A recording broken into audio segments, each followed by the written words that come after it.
Live at American University in Washington, welcome to the Kojo Nandi Show, connecting your neighborhood with the world.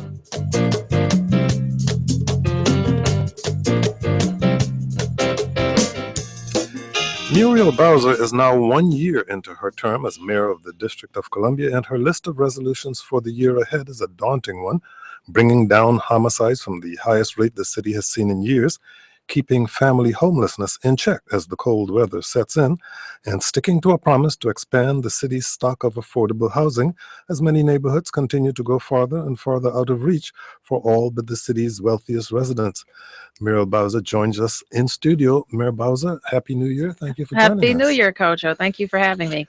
Crime was not one of the issues that dominated the conversation when you were running for mayor, but since you've taken office, homicides have risen to a level the city hasn't seen in years, and the nationwide conversation about policing, race, and accountability has boiled over into our region as well. What lessons did you take out of your first year in office when it comes to crime, and how are those lessons informing your plans for the year ahead? Well, certainly making our neighborhood safer and stronger is number one on my agenda. And I think it is true that big cities around our country did not expect to see spikes in violent crime, and we've seen it all over the nation. Our crime story is a bit mixed in Washington, as you probably are aware, where we have concentrated areas of violent crime. And we're also really working on a modest increase in robbery, but still one that is very troubling. Overall, when we look at all the other categories of crime, we actually see reductions, or we see those areas flat. So our approach, Kojo, has been to act aggressively, put all the resources we have around it. And today, especially, we've been talking about a legislative package that we have before the council that we think can also be helpful. Yeah, you signed a bill last week that will require all police officers to be equipped with body cameras by next summer. What are you hoping to get out of that program? And outside of video, where do you think it's necessary to have accountability for officer conduct?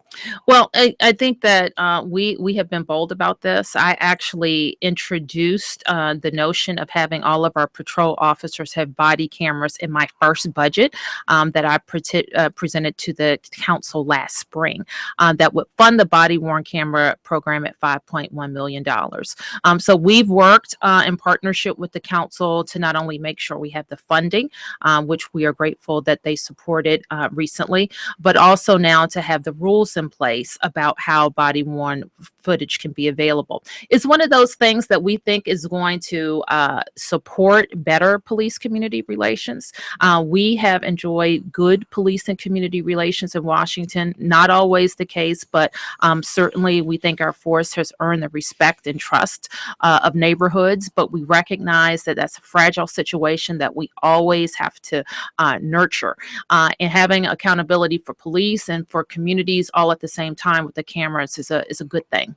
If you have questions or comments for Mayor Bowser, you can call us at 800-433-8850. You can send email to kojo@wamu.org or shoot us a tweet at Kojo Show. When Police Chief Kathy Lanier joined us this past August, she said she was frustrated that some people didn't understand that a lot of your plan to reduce crime isn't even about policing. A lot of it is about factors that might contribute to crime. And I'm looking at a report put out a few days ago by the Brennan Center for Justice at New York University School of Law, which says that a handful of cities have seen sharp rises in murder rates, but just two cities, Baltimore and Washington, D.C., account for almost 50% of the national increase in murders, that these serious increases seem to be localized rather than part of a national pandemic, suggesting community conditions are a major factor. They go on to talk about low incomes, higher poverty, higher unemployment. Do you see all of those as factors?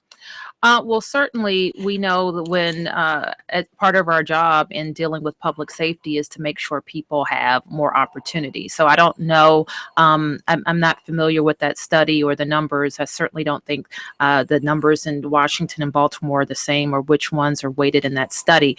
But we have focused. I think you know, and I'm quite sure that the reason why we went out to campaign and people elected me was to focus on building prosperity in Washington, but including more Washingtonians in it. So one big theme of my administration is how do we get more Washingtonians in the jobs that we create in Washington. And actually in this year, Kojo, we have seen unemployment numbers fall in the district by a full 1%.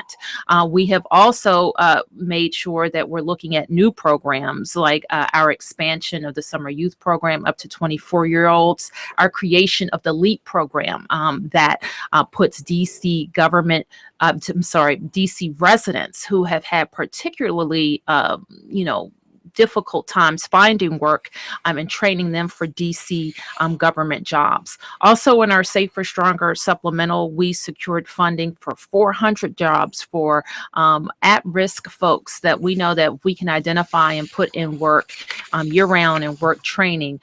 We will make neighborhoods safer and stronger. Telephone number again, 800-433-8850. Let's start with Pepin in Washington, D.C. Pepin, you're on the air. Go ahead, please.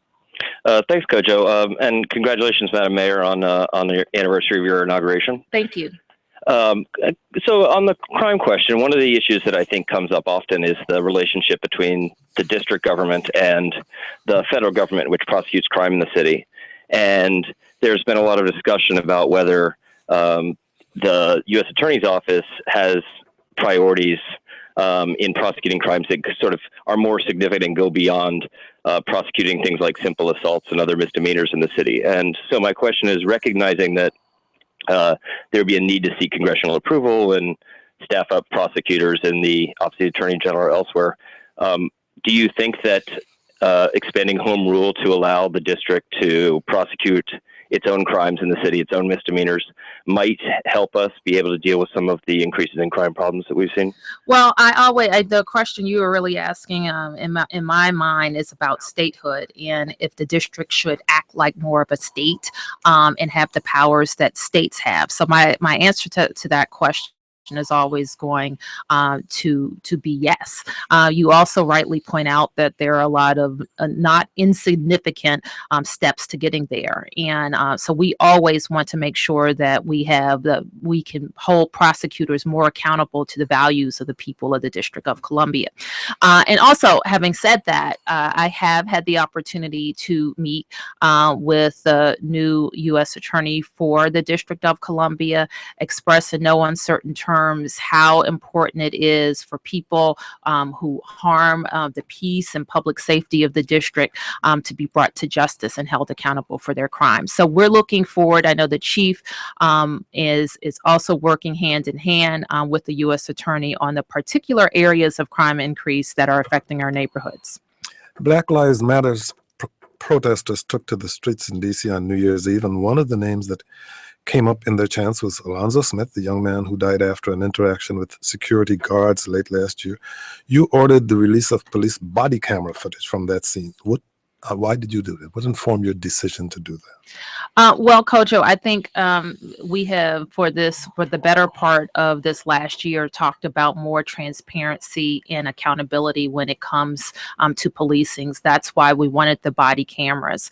And with the legislation that I recently signed confirmed my ability as mayor to look at footage that would not normally be available through the FOIA process like this one was, and make a determination and to see if it is of great public interest, and if it is, to release it. Now, obviously, we have to balance what's in the public interest and the fairness of a criminal investigation, and that's what we tried to do.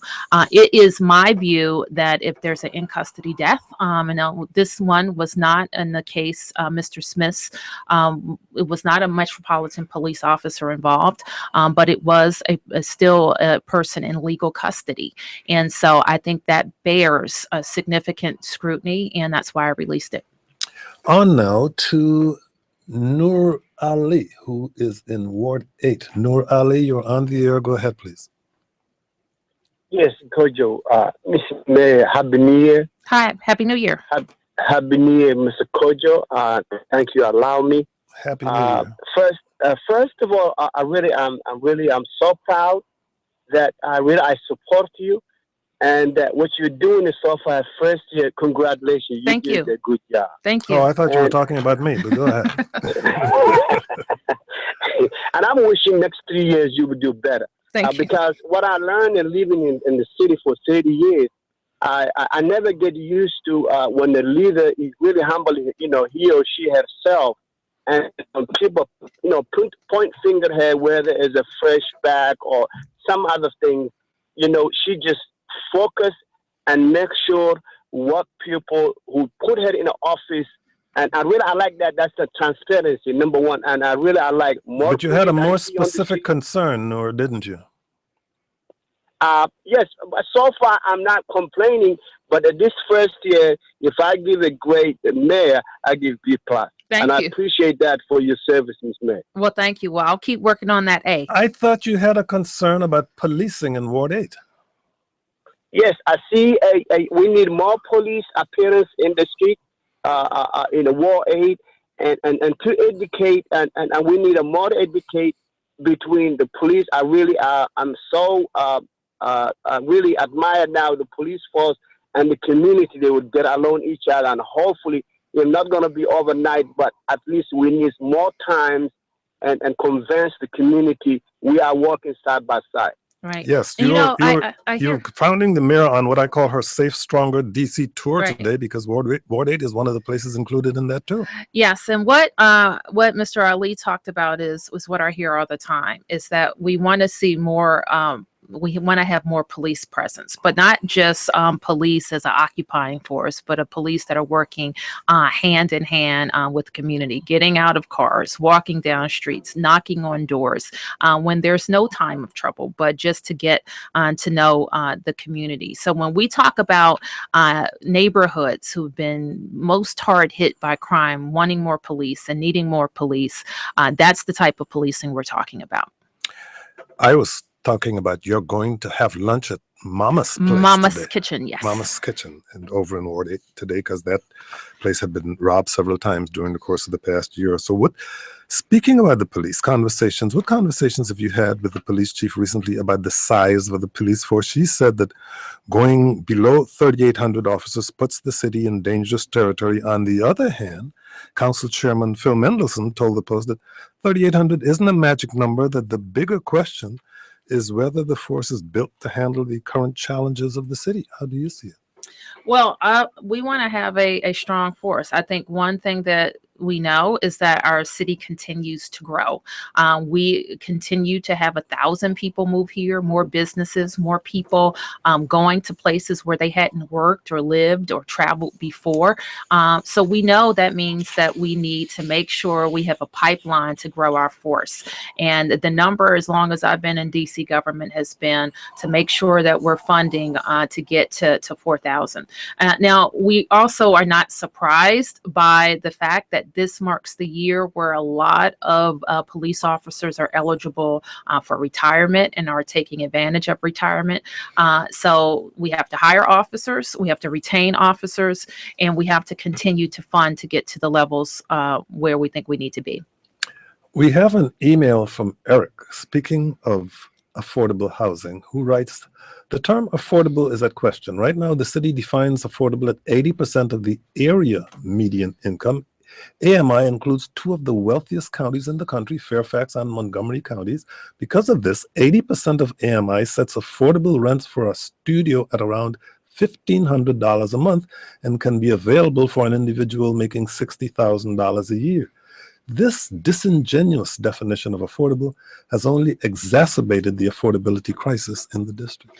Well, actually, when we talk about affordability, I think the goal has always been that a person doesn't spend more than 30% of their income on housing.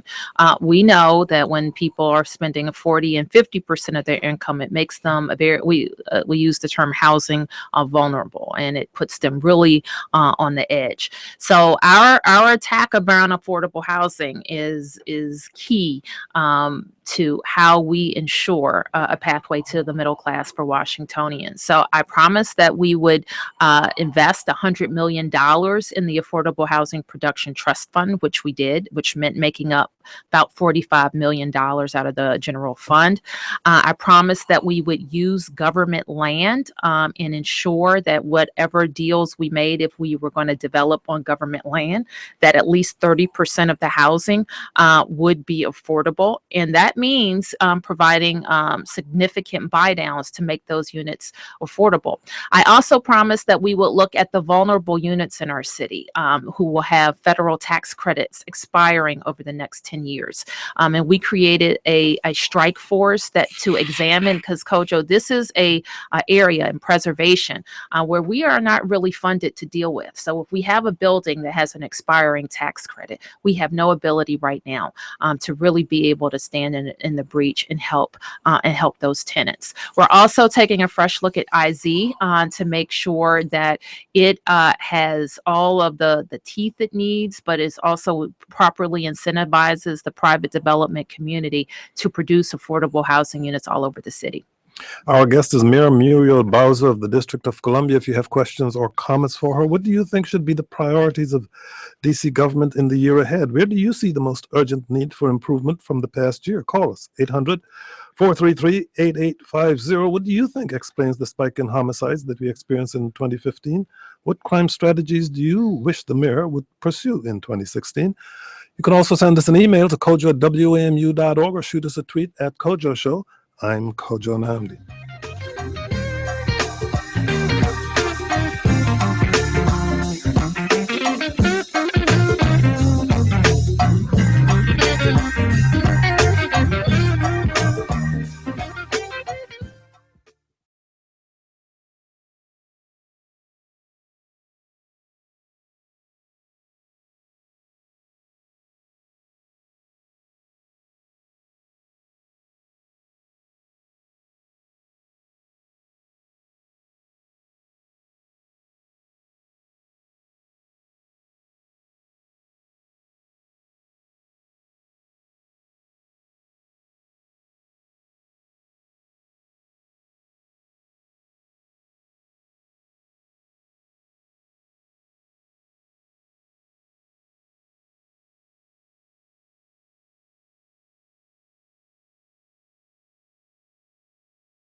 Welcome back. Our guest is Mayor Muriel Bowser of the District of Columbia. She joins us in studio. You too can join the conversation by calling us at 800-433-8850. You can go to our website, kojoshow.org, ask a question or make a comment there. We just mentioned Council Chairman Phil Mendelson. He had told the Post recently that some of the friction between you and the council, the bumps, so to speak, have been about toning down your political operation. What would you say you've learned during this past year about striking a balance between the need to assert yourself politically and governing effectively? Well, I kind of see them all the same. I was sent to the Wilson building to move an agenda that's focused on affordable housing and on growing prosperity for all Washingtonians. And so anything that I bring to the council, it's not personal and it's not political. Frankly, it is moving the agenda that I was elected to accomplish. Your supporters, some of them, caused a great deal of consternation when they set up a political action committee called Fresh PAC. They shut it down after critics cried foul, claiming that a PAC with the ability to raise unlimited contributions to support your agenda opened up too many possibilities for pay-to-play politics.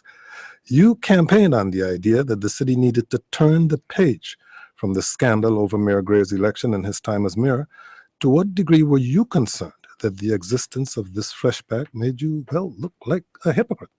Oh, I don't think I look like a hypocrite at all. I think it's very having a PAC. We know if you look at any state across the nation and you look at congressional seats, that political leaders have PACs. What concerned me was that the message wasn't a message that I would support, and that going after people who may or may not vote with you is not what we're about. What we're about is making sure that people know that we're moving a tough agenda.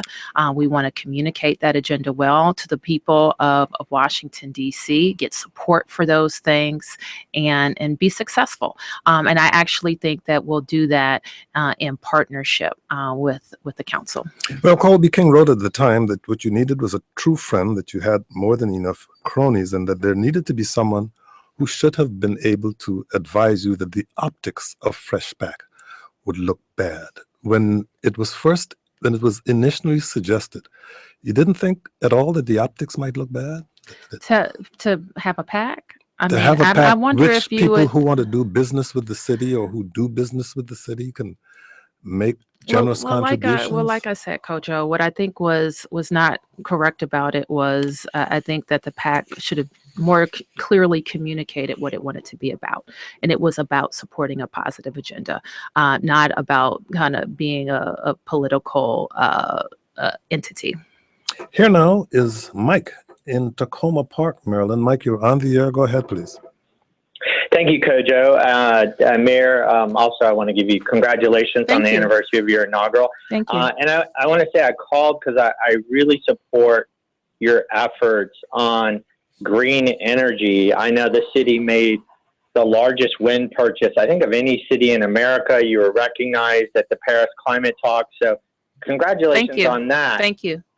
However, I'm very disappointed by your support for the Exelon Pepco merger because as a leader of a regional environmental group, I do not believe it's good for the environment. And particularly, what's the name of your group?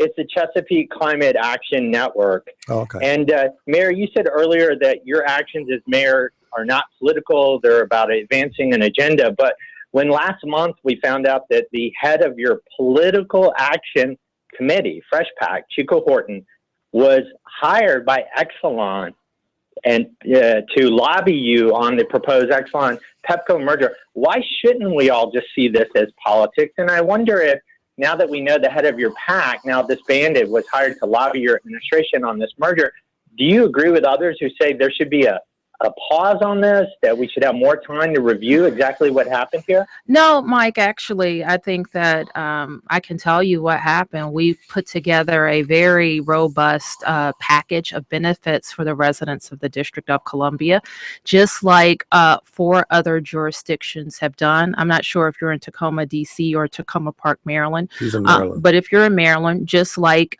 your county executive did, to support the needs of Prince George's County or Montgomery County in moving in making sure that we secured our energy future.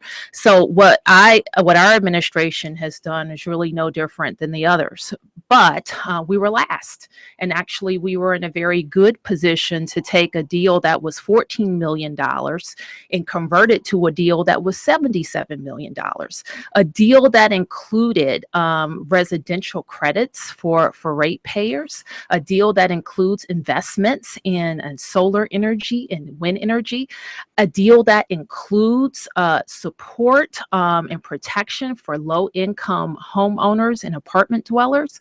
And it also includes very, very aggressive investments in job training.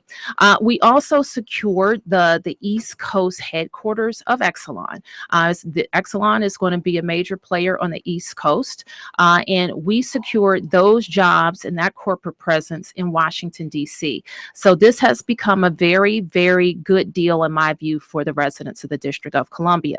And the bottom line, too, is that we became very concerned during this process that we were going to have a utility company that was kind of swinging the breeze by itself and would not have the financial capacity to make the long-term investments in what the district needs. Now, ultimately, this is the decision of the Public Service Commission.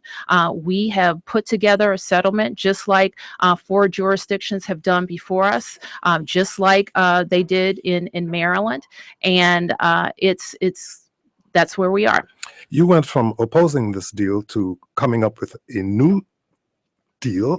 Why do you believe the new deal on the table is more in the interest of ratepayers than the previous deal? Well, I just explained all the elements of the deal, Kojo, and we kind of put it into several buckets. Is the deal going to address affordability? And the answer is yes. So we put in place I think it's about a $26 million fund where residential ratepayers could be protected from any increases that the Public Service Commission might approve over the next several years. This is what we believe. No matter who the company is, whether it's Exelon or Pepco, one of those companies is going to go to the Public Service Commission over the next several years and ask for increases because they haven't done it over the past several years. And so what this deal would do is protect residential ratepayers for up to 3 years. And that's important. It also provides an immediate rate credit for residential ratepayers. It's important to note, too, that this is a settlement agreement where not only my Department of the Environment, who took the lead on really negotiating these terms, led by Tommy Wells, was in agreement, but the Office of the Attorney General was signed on to this agreement and felt very strongly about it moving forward. The Office of the People's Counsel, who is the ratepayers' representative, signed on to this deal and felt very strongly about it. So we put together a deal that is really in the best interest, we think, of DC residents. Opponents of the deal have called for an ethics investigation into your support of it, specifically into an agreement that the city reached with Pepco to offset the cost of building the new soccer stadium in Southwest. How do you respond to their impression of the negotiations you had both on the merger and on the stadium deal, and was there any connection at all? We had, around the same time, we were acquiring land to build the soccer stadium. And Pepco is one of the largest owners on Buzzard Point. And we had another piece of land that was part of this acquisition. And during that negotiation, we reached an agreement that will indeed offset what the district had to pay. But it also was a win-win for us and the company in that we secured a $25 million naming rights agreement. On to the phones again. Here is Jeff in Northeast Washington. Jeff, your turn. Thank you, Kojo. Mayor Bowser, we've got about 5,000 new housing units being developed in Northeast, and a lot of our green space is being paved over and swallowed up. When we need outdoor recreation, we need large areas for like a Glen Echo Arts Campus for education for our families and kids, a DC Wolf Trap with an outdoor concert, stage. And we need large areas for urban agriculture. So it's hard for us to understand the sellout of McMillan Park. I knew McMillan was about Kojo, to come. Shut up, Kojo. Don't talk over me. All right? Okay, I'll have the mayor respond. How do you explain your support of the McMillan plan? McMillan is, I was born and raised in Washington, D.C., Kojo, and for almost my entire life, I've looked at a dilapidated McMillan. And the fact of the matter is not being used, and it needs to be used productively. So the discussion around McMillan certainly far preceded my mayoralty, and I dare say my time on the council. And so what I want to see for McMillan is many uses, including a 6-acre park. And so I'm actually anxious, and I'm pushing my economic development team to make sure that we're really pushing hard to get something started at McMillan. Okay, let's hear what Jeff has to say about that. Jeff, your turn. Mayor Bowser. Yes. Yes, Jeff, go ahead. Oh, Jeff just either accidentally or deliberately hung up the phone, which allows us to move on to Tom in Washington, D.C. Tom, you're on the air. Go ahead, please. Hello, thank you. My question's regarding the crime in Ward 8. And most of the violent crime, to my knowledge, is committed by jobless and homeless youth and individuals. What kind of enforcement through the criminal justice system enforces the individuals to not commit the crimes? I'm not sure I understand your question, Tom. If most middle class working people, if they are arrested, there's a large financial burden. They have to pay for a lawyer. They may lose their jobs. But people that don't have money to pay for a lawyer and don't have a job to lose, and they just go through the criminal justice system and get out, the normal part of life. How do you get those people to stop committing crimes? Well, I'm not exactly sure I agree with all of the premises you put on the table, but I think the larger point is, if people have more opportunity, will they not elect to commit crimes? And that is that's something, a notion that we support. And so we're working very hard. And you're right to point out that in some cases, people have significant barriers to employment. They may have been incarcerated. They may have low literacy skills. They may have no work history. And so that's the place where the district has to step in and do more to get those folks employed.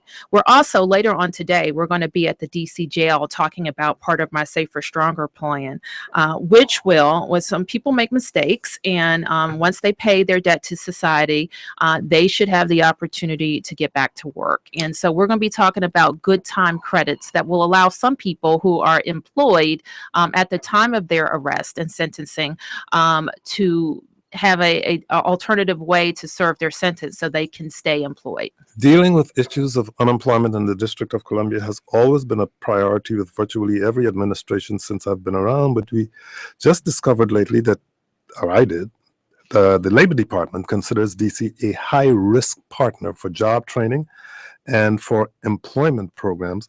What can you do to fix that?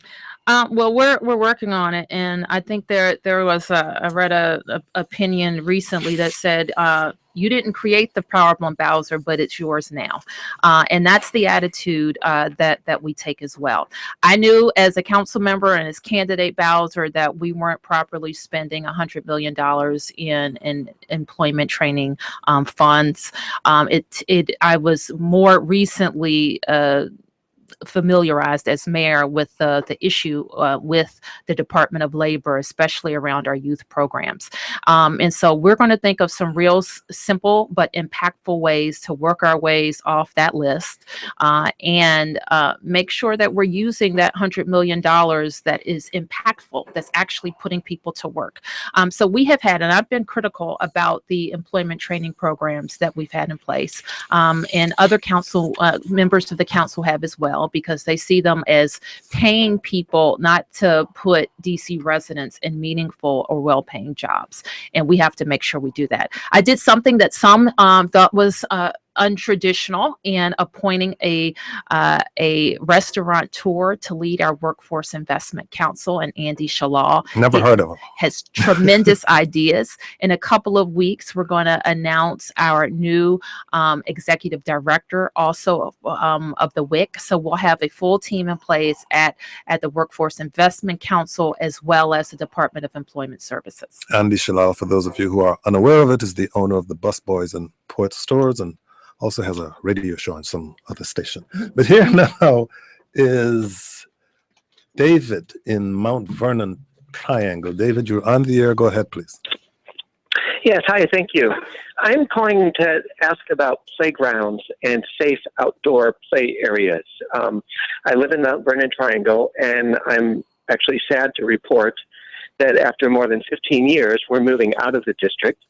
And the reason is we have a 2-year-old and another one on the way, and we're following the trend of fully 3/4 of the people on our floor in our condo building, which have all had children within the last several years and have all moved out of out of the district, or at least out of the neighborhood.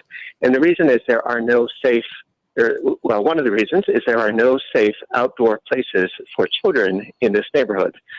There are no playgrounds and no place where we feel that we can go with our child, and the next one that are safe.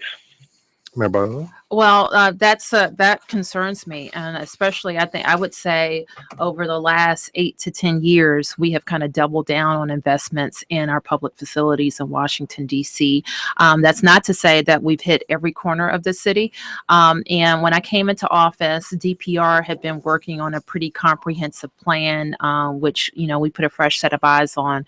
But we will release that plan and work towards the investments needed to make sure we have great recreation, green spaces, playgrounds, in neighborhoods across the city. I got to tell you, though, when I got involved in government, people fled. Washingtonians would go to Montgomery County to use all of their facilities. And now we see the opposite happening, that people are coming into Washington. And I think the other thing that the caller is right to say is that we just have neighborhoods that have emerged that have not always been places where people lived. There may have been workplaces or other destinations, but not residential areas. So we have to especially catch up in creating green spaces. Got to take a short break. When we come back, we'll continue our conversation with DC Mayor Muriel Bowser. You can still call us at 800-433-8850. What do you think the mayor can do to expand affordable housing in the upcoming year? What do you think she can do to get the explosion of housing costs generally under control in Washington? 800-433-8850. You can send email to kojo@wamu.org or a tweet at Kojo Show. I'm Kojo Nandi.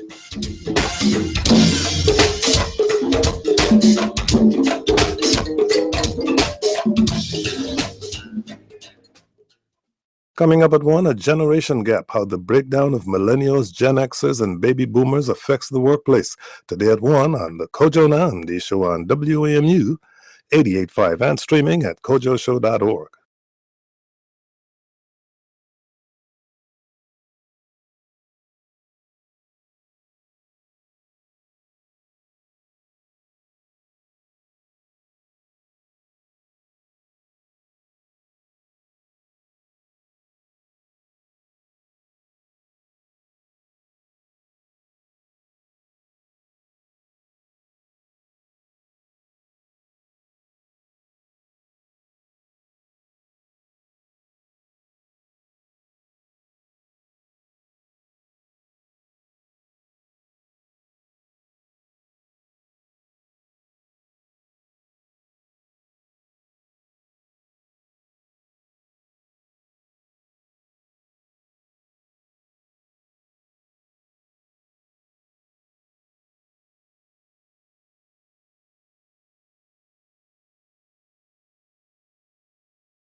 Welcome back. Our guest is Muriel Bowser, Mayor of the District of Columbia. You can call us at 800-433-8850. Madam Mayor, it's been unseasonably warm so far this winter, but the city has struggled in recent years with homelessness, particularly with homeless families.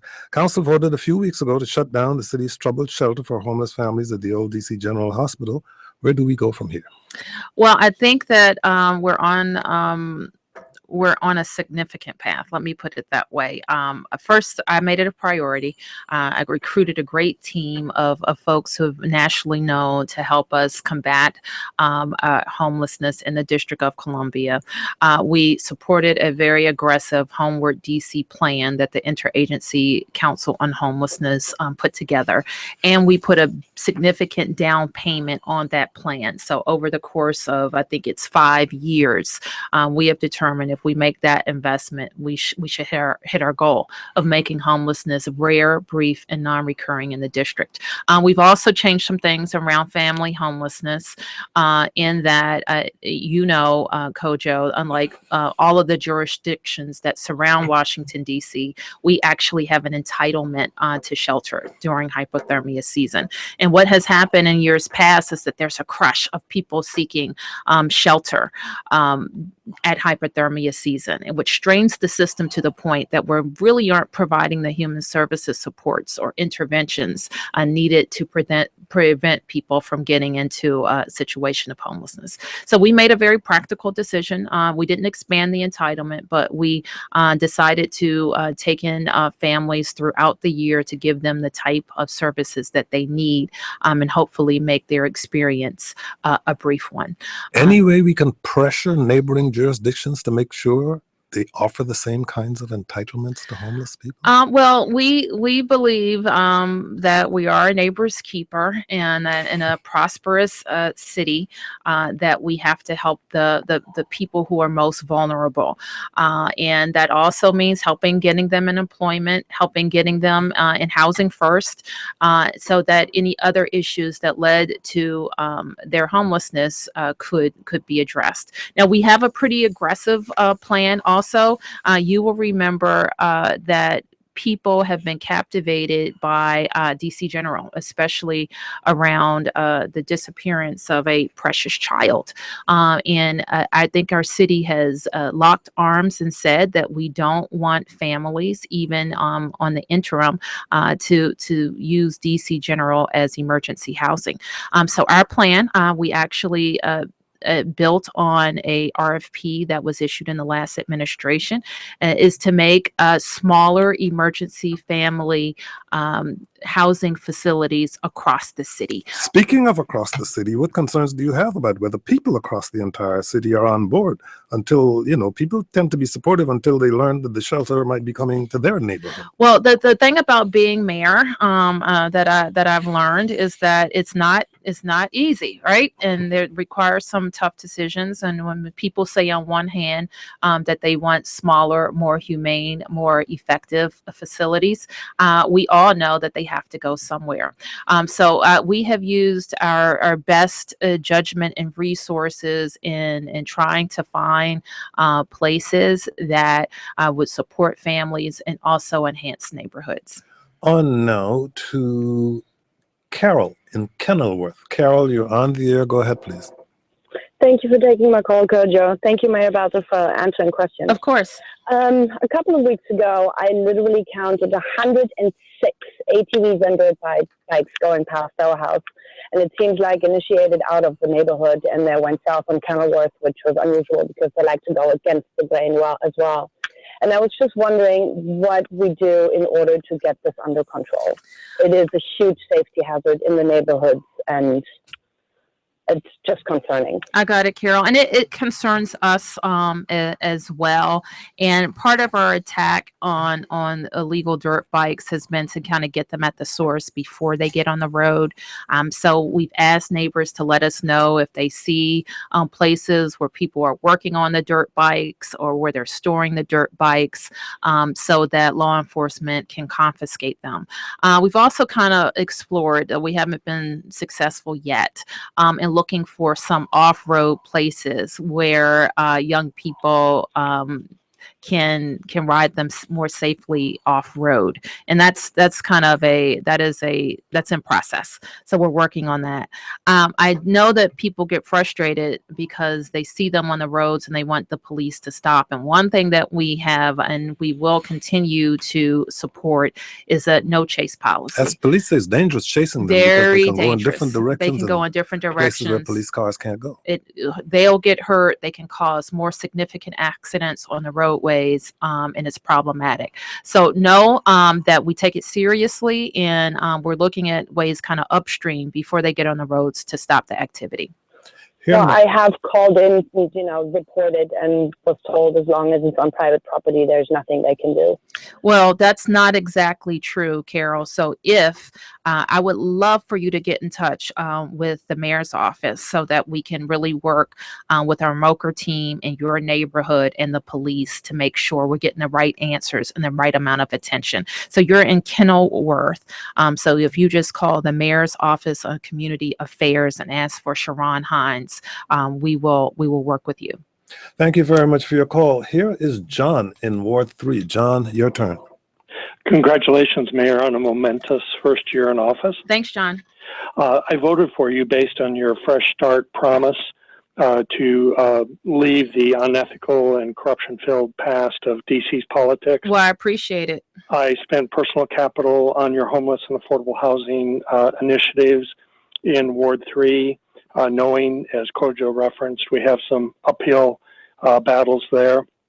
However, in discussions with people across the city over the October to December window, there's been increasing disappointment, Mayor, because of the bad optics of your intervention in the Exelon mess, the $25 million Soccergate issue, the Fresh Pack debacle.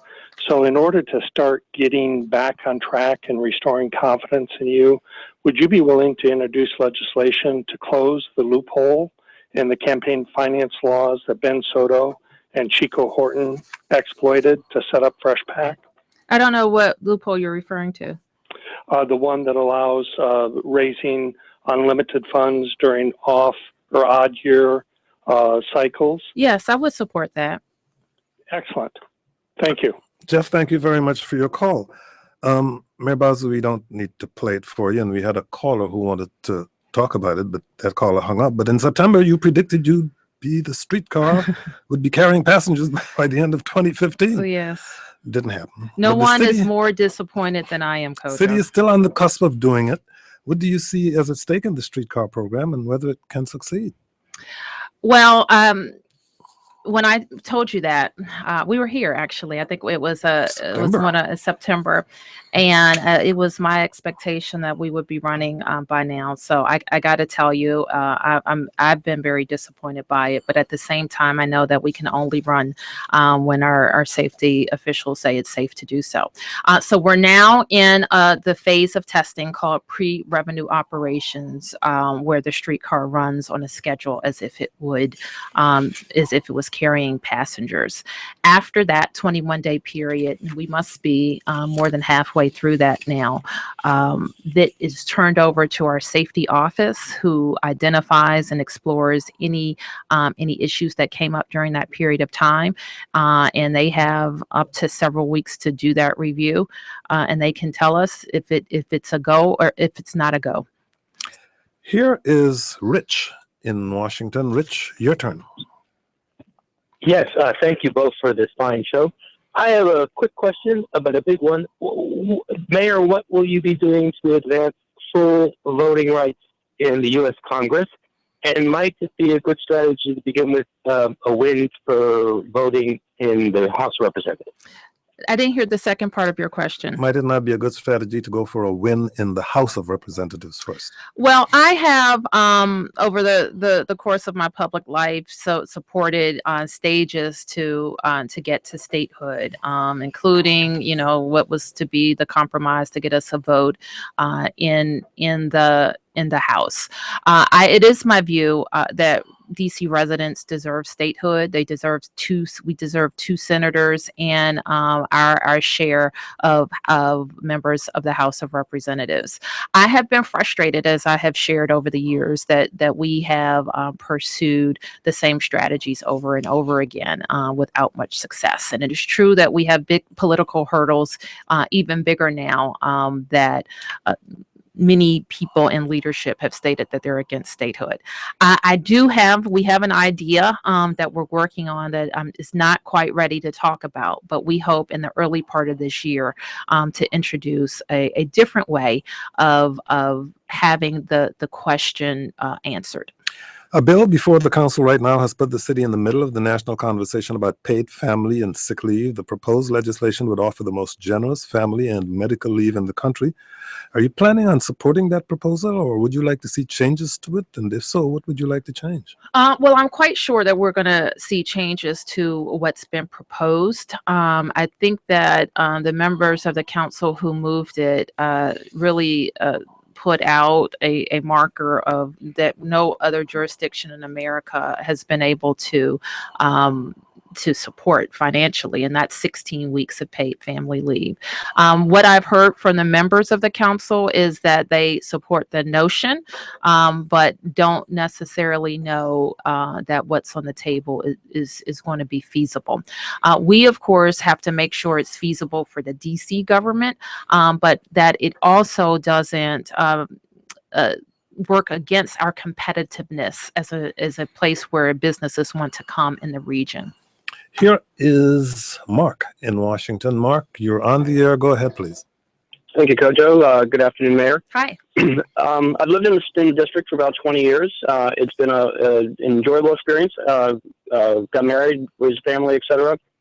Recently decided to purchase a home that I needed to renovate, just a few blocks from where we already are in Northwest DC. Took over 6 months to get through DCRA and to get through the permitting process. People we know have gone through equivalent permitting for equivalent amounts of work in Montgomery County and were cleared for permits within about 4 weeks. I've never been more disappointed in my experience in the District of Columbia working with the government than I was going through this permitting process. It was abysmal when they sent our request back for everything from light bulbs to anything you can imagine. And we heard various excuses and reasons why it was so laborious.